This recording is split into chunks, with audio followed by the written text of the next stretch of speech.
आगे आपस में लड़वा देते हैं और सब जगह आग लग जाती है। और उसके बाद बोलेंगे भाई ये दंगा है। दंगा क्यों होता है? क्या रीजन है, मतलब ये पिक्चर में कैसे क्या प्रॉब्लम है, जो सीन है किस पे दंगा हो रहा है, मतलब किस चीज़ पे रिकॉर्ड बनी है? जैसे परमो की कुछ सीन है अलाउद्दीन खिलजी के साथ, इसमें क्या प्रॉब्लम? इसमें वही बोल रहा हूँ, इस फिल्म में किसी ने हमें बताया नहीं इसमें क्या प्रॉब्लम है। अगर कोई फिल्म देख के बोले हम दिखाने तैयार हैं, हम तो यहाँ तक है उत्तर प्रदेश का जो चीफ मिनिस्टर थे योगी जी, उनको भी दिखाने के लिए तैयार है, या किस जो भी डीएम को दिखाने गए तो वो देखने तैयार नहीं है। जब आप फिल्म नहीं देखे और ऐसे ही बोलते इसको यहाँ रिलीज नहीं होने से दंगा हो जाएगा, अरे दंगा नहीं होगा, इससे आगे होने वाले दंगा रुक जाएगा, ये बोलता है ये फिल्म। हाल ही में अखबारों में बयान आया था, आपने कहा कि जो फिल्म मेकर्स हैं वो भी किसानों की तरह सुसाइड कर लेंगे, वो क्या? जी वही हाल है, वही हाल हो गया।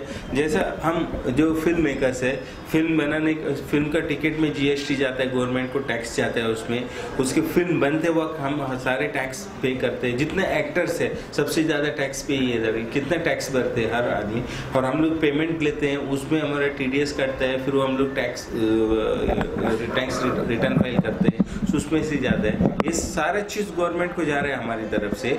और गवर्नमेंट एक ऐसा, ये जो आज से नहीं पहले से ये एक फिल्म इंडस्ट्री को पता नहीं क्यों क्या प्रॉब्लम है इनको, हर चीज़ में हम क्यों टारगेट में हैं, हमें क्यों तकलीफ दिया जाता है। ये तो वही हो गया है जो किसान को ये लोग बारे में सुनते नहीं है और किसान लोग सुसाइड करते जा रहे हैं। तो वही चीज़ हमारे साथ भी होगा, आज नहीं तो कल। अभी फिल्म का आदमी जितना उसका सेविंग है सब लगा दिया, और लगाने के बाद में उसका रिटर्न तो आना चाहिए उसको।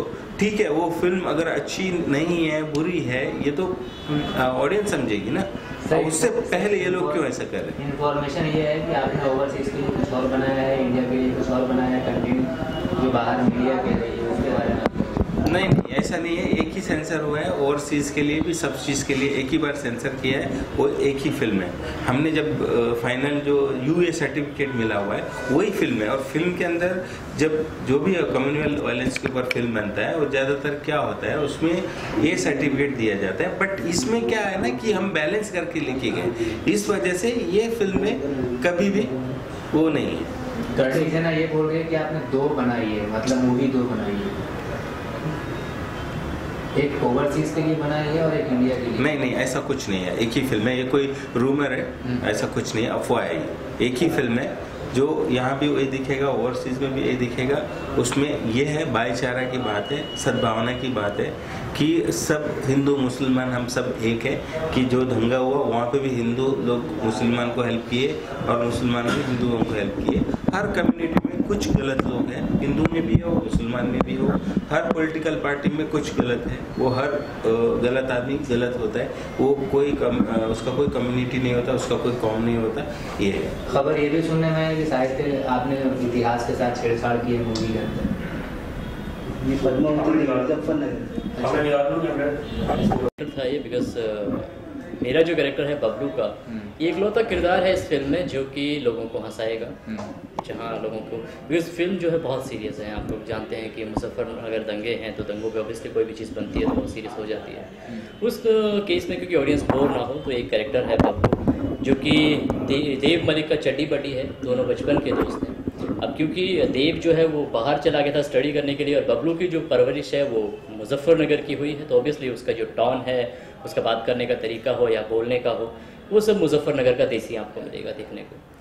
और जब वापस आता है देव मलिक तो उसकी लाइफ में जो गर्लफ्रेंड आती है उसको पटाने में कैसे ये हेल्प करता है। समटाइम ऐसा होता है कि लड़की वो छेड़ता है, पिटाई इसकी हो जाती है। और जब राइट्स का एक टाइम आता है तो उस सिचुएशन में ये कैरेक्टर बहुत सीरियस हो जाता है, और एक सबको हंसाने वाला जॉली कैरेक्टर भी कैसे बंदूक उठाने पे मजबूर हो जाता है, ये आपको उसमें देखने को मिलेगा। बताइए अनुभव कैसा रहा जब आप शूटिंग कर रहे थे फिल्म के दौरान? कोई ऐसा वाकया हुआ, अच्छा बुरा, कुछ भी ऐसा वाकया जो याद हो आपको? जी, क्योंकि लंबा शूटिंग शेड्यूल था, बहुत सारे अच्छे और पूरा कोई वाकया नहीं था, सभी अच्छे हमारे मोमेंट्स थे। और डायरेक्टर जो हैं हमारे हरीश जी बहुत अच्छे हैं, उनके साथ काम करके बड़ा अच्छा लगा, बिकॉज जिस तरह से वो फ्रीडम देते हैं एक्टर्स को, वो बहुत ज़रूरी हो गया आज के टाइम में, क्योंकि आप जानते हैं आज नेचुरल चीज़ों पर ज़्यादा फोकस किया जाता है। तो उसी तरह से हरीश जी ने बड़ा फ्रीडम दी कि जो कैरेक्टर है उसको मैं अपने तरीके से प्ले कर सकूँ, बाकी आर्टिस्टों को भी उसी तरह से फ्रीडम दी गई। तो इस तरह से काम करने में बड़ा मज़ा आया। और हम लोग रियल लोकेशन पे शूट कर रहे थे, तो वहाँ पे जो वहाँ के लोकलाइट्स थे, जितने भी वहाँ के निवासी थे, उन लोगों ने बड़ा प्यार दिया, बड़ा सपोर्ट दिया और वहाँ हमें बहुत सारी चीज़ें जानने को भी मिली। उस टाइम जो लोग थे जो राइट्स से प्रभावित हुए थे, उन सब से भी वहाँ पे मिलना हुआ और उन्होंने अपने अपने जो अनुभव बताए और उनको सुन के हमारे दिल पे जो बीती, हम फील कर पा रहे थे कि उस समय वो लोग क्या फील कर रहे होंगे, किस हालात से गुजरे होंगे। और जब हमने उस सबको सुना तो हम और सीरियस हो गए कि यार इस कैरेक्टर को उस तरह से किया जाए ताकि जो असली दर्द उन लोगों ने झेला है वो लोगों के सामने आ सके। इसके अलावा कौन से प्रोजेक्ट में काम कर रहे हैं? इसके अलावा मेरी सबरंग आ रही है, आप सभी को मालूम होगा, अभी 2 दिन बाद उसका म्यूज़िक लॉन्च है और 15 दिसंबर को सबरंग भी रिलीज़ है। और उसके अलावा फिर 2 फिल्में और हैं, उनकी जैसे ही डेट्स अनाउंस होंगी तो आप लोगों को पता चली जाएंगी। फिलहाल मुजफ्फरनगर 17 नवंबर को रिलीज़ है और मेरी गुजारिश है सभी लोगों से कि वो लोग ज़रूर थिएटर में जाएं।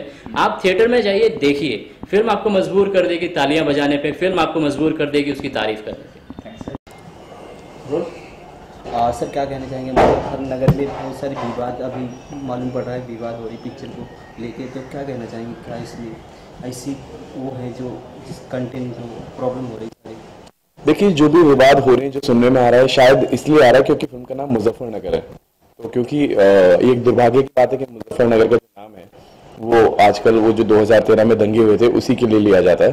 लेकिन आप फिल्म देखेंगे तो ये जितने भी विवाद हो रहे हैं सब बंद हो जाएंगे, क्योंकि हमारी फिल्म दंगा भड़काने के लिए नहीं बनाई गई है, बल्कि आगे कभी दंगे ना हो इस चीज को देखते हुए फिल्म को बनाया गया है कि जो भी ऑडियंस आए इस फिल्म को देखे तो ये समझे कि कितनी छोटी सी चीज की वजह से दंगा हो सकता है और वो दंगा कराने वाले कौन लोग होते हैं और छोटी से अपने फायदे के लिए कैसे एक आम जनता जो हमारा जो देश की जनता है वो कैसे डिवाइड हो जाती है, कैसे आपस में दंगे कर लेती है, झगड़ लेती है छोटी सी चीज के लिए। तो ये हमारी फिल्म देख के दंगा बढ़ने की जगह उल्टा ऐसा हो जाएगा कि दंगा कभी होगा ही नहीं। तो हमने उस चीज को देखते हुए फिल्म को बनाया। तो जी सर बताइए। तो बेसिकली ये कहना चाहता हूँ कि जो भी वाद विवाद हो रहे हैं ये मुझे लगता है फिल्म रिलीज होते ही वर्ड ऑफ माउथ जब पब्लिक देखेगी और इस बारे में चर्चा करेगी आपस में, तो ये जो वाद विवाद हो रहे हैं ये बंद हो जाएंगे। तो मुजफ्फरनगर टाइटल से विवाद है, मतलब इसका जो कैरेक्टर है किस तरह का पूरी पहलू, इसके बारे में आपने मतलब जिन्होंने लिखा है जी पूरी मतलब इसके बारे में इंक्वायरी की है, जो विवाद है, जो घटनाएं घटी थी मुजफ्फरनगर में जी उसके बारे में पूरा मतलब डाली। कुछ मेकर्स ऐसे जो पिक्चर के साथ ये मतलब क्या होता है कि छेड़छाड़ करते हैं इतिहास का इंटरटेनमेंट डालने के लिए, तो उसको लेके कंपेयर करें पद्मावती तो बहुत सारी प्रॉब्लम्स क्रिएट होगी इसके साथ भी जी। तो इस विषय क्या कहना चाहेंगे? कितने सारे हैं इसके बारे में? अगर मैं बात करूं मुजफ्फरनगर की, तो क्योंकि हमारे जो प्रोड्यूसर हैं मनोज कुमार मांडी जी वो मुजफ्फरनगर से ही हैं और उन्होंने ये दर्द जो हुआ था, जो दर्दनाक हादसा हुआ था, उसका जो दर्द है अपनी आंखों से महसूस किया था। लेकिन क्योंकि उस टाइम मीडिया द्वारा या जिस भी मीडियम से चीज़ें बाहर आई वो सिर्फ एक्सक्लूसिव चीज़ें बाहर आई थी, कम समय में जितनी ज़्यादा न्यूज़ मिल पाती, तो उसमें जो भी चीज़ें हैमर हुई थी वो सिर्फ दंगे हुए थे, मारकाट हुई थी। लेकिन मनोज जी ने इस चीज़ को पूरा अपनी आंखों से देखा था, फिर उन्होंने उसको लिखा। तो वो जो लिखने के दौरान उन्होंने ऐसी ऐसी डिटेल्स बाहर लाए और उन डिटेल्स को जब आप फिल्म में देखेंगे तो आपको पता चलेगा कि हम लोगों ने फिल्म के अंदर सिर्फ वही चीज़ दिखाई है जो असल में वहाँ हुई थी। मुझे नहीं लगता कि कोई भी इंसान मुजफ्फरनगर से आके या सरकार का कोई भी अधिकारी आके ये कहेगा कि ये फिल्म में आपने ये चीज़ गलत दिखाई है, ऐसा नहीं हुआ था, ये आपने ज़्यादा दिखा दिया है। हमने वही दिखाया है जो हुआ था और हम इस चीज़ की गारंटी इसलिए ले सकते हैं क्योंकि फिल्म बनाते टाइम हम लोग अपने आप में फिल्म नहीं बना रहे थे, हम लोगों ने पूरे मुजफ्फरनगर की आम जनता को साथ में लेके फिल्म बनाई। तो उन्होंने हमारा साथ दिया ये बताने में कि हाँ ये चीज़ एग्जैक्टली ऐसी हुई थी या ये चीज़ सर ये ऐसे नहीं ऐसे हुई थी। तो हमारी फिल्म में आपको इतिहास के साथ छेड़छाड़ करने वाली बात तो डेफिनेटली नहीं नजर आएगी। कहीं ना कहीं मुजफ्फरनगर एकता का प्रतीक माना जाता है जी, बहुत पुराने दौर से जी। तो इस दंगे के बारे में क्या कहेंगे आप? फिल्म को लेकर जो अभी अफवाहें भी हैं बहुत सारी जी, कहीं रिलीज भी नहीं होने देंगे, ऐसा भी जी। आपने बहुत अच्छा एक मुझे लगता है अभी तक हम सिटी टूर पे थे, पहली बार एक इतना अच्छा क्वेश्चन उठ के सामने आया कि मुजफ्फरनगर को एकता का प्रतीक माना जाता है।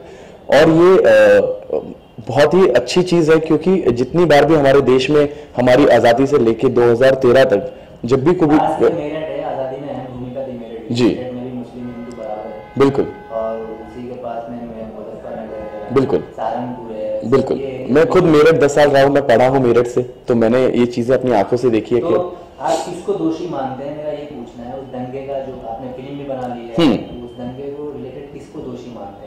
मैं कहना चाहूंगा दोषी कुछ इंसान थे ना, कोई, मैं ये नहीं बोलूंगा कि कोई पार्टी दोषी थी इसमें। पार्टी में कुछ गलत लोग थे जिनकी वजह से ये चीजें हुई। वो चाहते तो वो चीज जो शुरुआत में ही रोकी जा सकती थी, बाद में इस दंगे को, जब ये दंगा बहुत बड़ा फैल गया था, तब किसने रोका? शासन ने आके रोका। वही चीज शायद शुरुआत में रुक पाती अगर उसके सही समय पे उसके ऊपर एक कदम ले लिया जाता, जो डिले हुआ।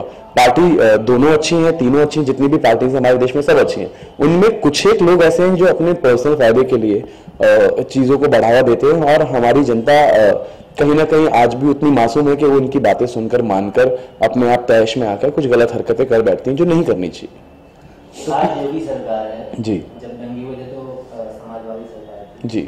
तो आज की सरकार अच्छी थी कि समाजवादी सरकार अच्छी थी, इस पे कुछ आप बोल दें। सरकार तब भी बहुत अच्छी थी, बहुत तरक्की की। सरकार अब भी बहुत अच्छी तरक्की कर रही है, और हमारा देश इसी तरह तरक्की करते रहेगा। इस तरक्की के बीच में जो रुकावट है वो बहुत छोटी है। वो छोटी रुकावट ये है कि कहीं ना कहीं इंसानियत से बढ़ के जब कोई चीज आ जाती है, कोई धर्म आ जाता है, कोई मुद्दा आ जाता है, तो ये रुकावट, हमारी जो तरक्की की रुकावट है, ये रुक जाती है। तो हम अगर इंसानियत को पहल लेके चले, चाहे वो समाजवादी पार्टी की सरकार के टाइम पे थी, चाहे वो अभी योगी सरकार है, या आने वाली कोई भी सरकार हो, जब वो इंसानियत को सबसे ऊपर लेके चलते हैं तो तरक्की का रुकने का कोई सवाल ही नहीं उठता। मुझे ऐसा लगता है कि जिस तरीके से हमारी यंग जनरेशन अब आ रही है, तो आने वाले टाइम पे शायद हम नेशन क्या पूरे वर्ल्ड में नंबर 1 पे आ जाएंगे। मूवी का कंटेंट बताना चाहें, मूवी का कंटेंट कैसा है और आपके लिहाज से फिल्म कैसी है, क्योंकि आपने इस पर मूवी का content, it's a reality based drama, जो एक सच्ची घटना पे एक पूरा ड्रामा बनाया गया। लेकिन ये डॉक्यूमेंट्री नहीं है, क्योंकि एक बॉलीवुड फिल्म है, तो हमें ऑडियंस को हर तरीके की चीज सर्व करनी है उसके अंदर।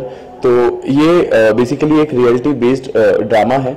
और इसके साथ साथ क्योंकि मैंने इसमें काम किया है, जो मेरा कैरेक्टर है, इस कैरेक्टर के जरिए आपको एक आम इंसान की लाइफ पे उस दंगों के दौरान क्या असर पड़ा, और उस असर का क्या अभी तक कोई निवारण निकला है कि नहीं निकला है, ये सब चीजें आपको देखने को मिलेंगी फिल्म में। मेन फोकस किस पे है इस पिक्चर के अंदर, मतलब एक लव स्टोरी है या दंगे को लेके? मेन फोकस हमने एक्चुअली इसको हर तरीके से, हर पहलू को, मैं अगर बोलूं इसमें कॉमेडी, एक्शन, लव, रोमांस और भाईचारा, तो हमने पांचों चीजों को इक्वली लेके चला है, जिससे कि आपको एक, जब ऑडियंस आए तो उनको एक कंप्लीट सिनेमा देखने को मिले, ना कि वो दंगा देख के परेशान हो जाए या लव स्टोरी देख के बोले कि इसमें लव स्टोरी थी तो फिर मुजफ्फरनगर नाम क्यों रखा, कॉमेडी भी रखी है। हर एक चीज को ध्यान में रखते हुए ऑडियंस के लिए फिल्म बनाई गई है।